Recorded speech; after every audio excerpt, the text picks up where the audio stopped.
Assalamualaikum warahmatullahi wabarakatuh. Welcome to my video. Sebelumnya perkenalkan terlebih dahulu, nama saya Zarut Sa'diah, NIM 20 dari kelas Aksya 2A.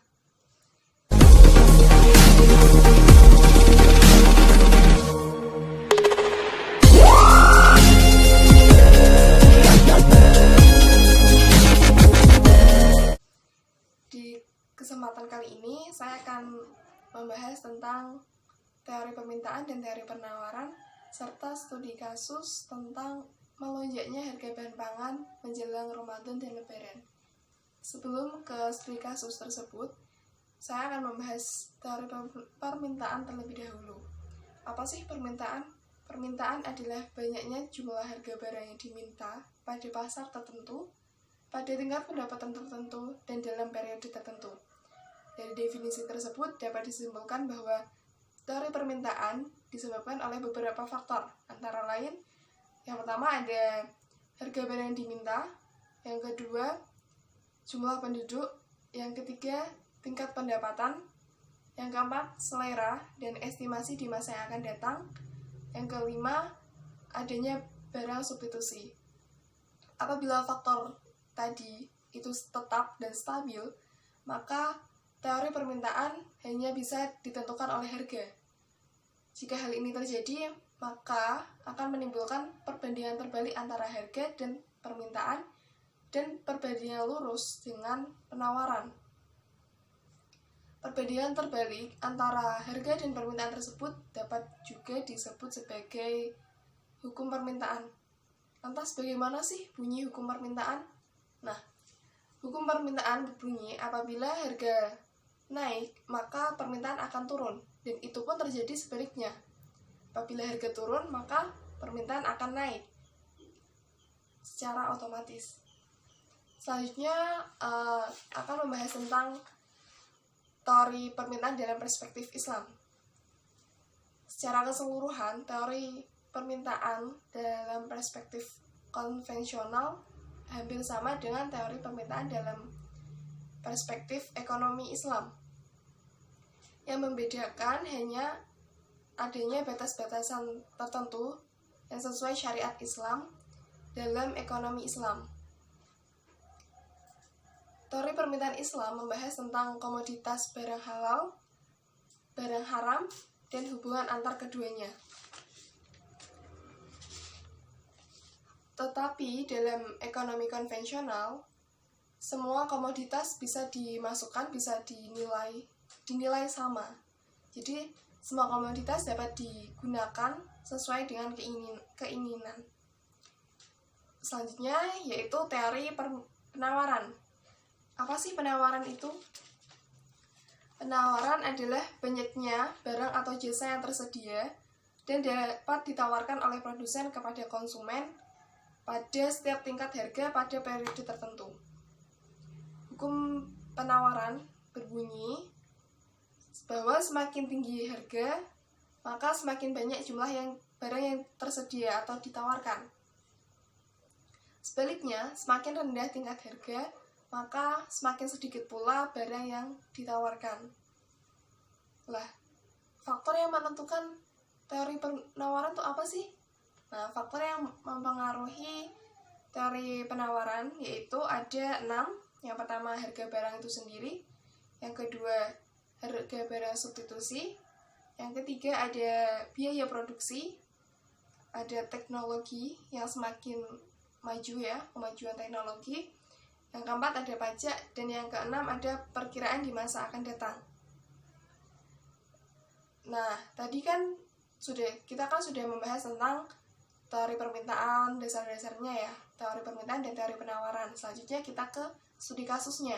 Nah, di sini ada kasus kenaikan harga bahan pangan menjelang Ramadan dan Lebaran.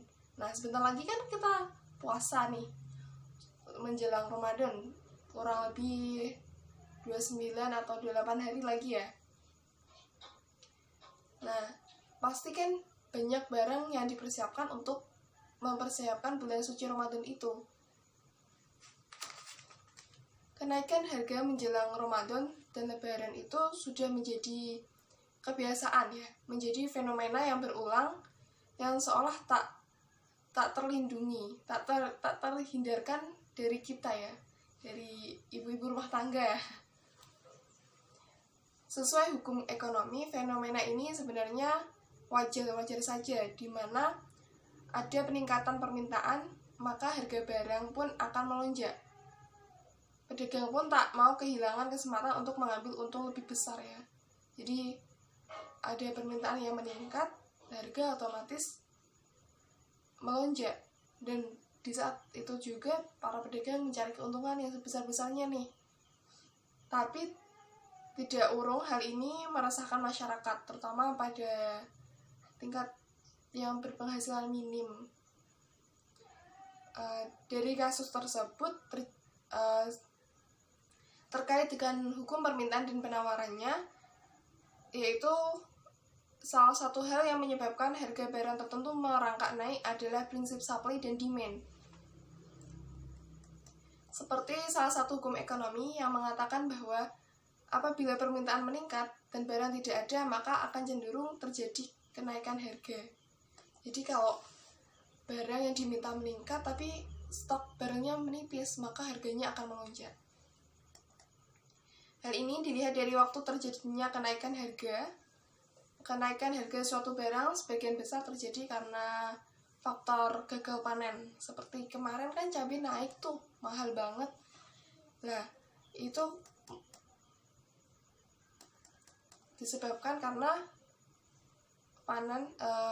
petani cabai gagal panen karena cuaca yang tidak menentu. Selain itu, harga beras juga terus melonjak naik disebabkan banyak petani beras yang gagal panen. Gagal panen ini menyebabkan jumlah beras di pasar menurun, sedangkan permintaan tetap bahkan melonjak naik. Saat menjelang puasa, harga barang terus melonjak naik karena jumlah permintaan terus meningkat, sedangkan jumlah barang tetap atau cenderung berkurang. Analisis dari sisi supply-nya, mengapa supply berkurang saat menjelang puasa seperti ini? Kan banyak orang di daerah Jawa terutama yang melakukan ritual kirim doa. Dapat dikatakan seperti ruahan lah, kepada para kerabatnya yang telah meninggal. Ritual ini merupakan bentuk rasa syukur dengan mengundang para tetangga dan kerabat ke rumah untuk berdoa bersama mendoakan sanak saudara yang telah meninggal. Kegiatan ini tidak hanya dilakukan oleh satu keluarga, tetapi oleh semua keluarga yang memiliki keluarga yang sudah meninggal. Jadi nggak cuma satu kakak nih, nggak cuma satu kakak satu rumah, tapi terdapat banyak rumah juga, rumah lainnya juga ikut ada kirim doa kayak gitu. Hal ini menyebabkan permintaan akan kebutuhan beras meningkat, dan naiknya permintaan beras tidak diikuti bertambahnya beras di pasar, stok beras di pasar. Jadi menyebabkan harga terus merangkak naik. Tentu saja menjadi hal yang sulit apabila kita ingin mengendalikan harga barang, karena selama ini barang-barang yang melonjak naik adalah barang-barang yang kebutuhan rumah tangga, yang menjadi kebutuhan pokok rumah tangga gitu. Yang jumlah penawaran di pasar berkurang dan jumlah barangnya memang kurang karena sebab-sebab tertentu. Seperti tadi ya, cabai sama beras gagal panen. Apabila kita ingin mengendalikan harga tersebut, maka salah satu caranya adalah menambah jumlah penawaran. Artinya, menambah jumlah stok barang tersebut di pasar, atau dengan menekankan permintaan akan barang tersebut, seperti bunyi hukum permintaan dan penawaran.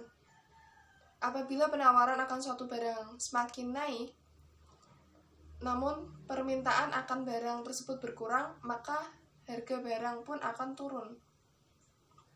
Sedangkan apabila permintaan meningkat, namun penawaran barang itu berkurang, maka harganya pun akan naik. Jadi cara yang dapat dilakukan agar harga tidak terus naik atau stabil adalah berusaha agar jumlah penawaran selalu melebihi permintaan di pasar. Nah, tadi itu pembahasan saya tentang teori penawaran dan teori permintaan serta contoh studi kasusnya. Semoga bermanfaat. Sekian video kali ini. Wassalamualaikum warahmatullahi wabarakatuh.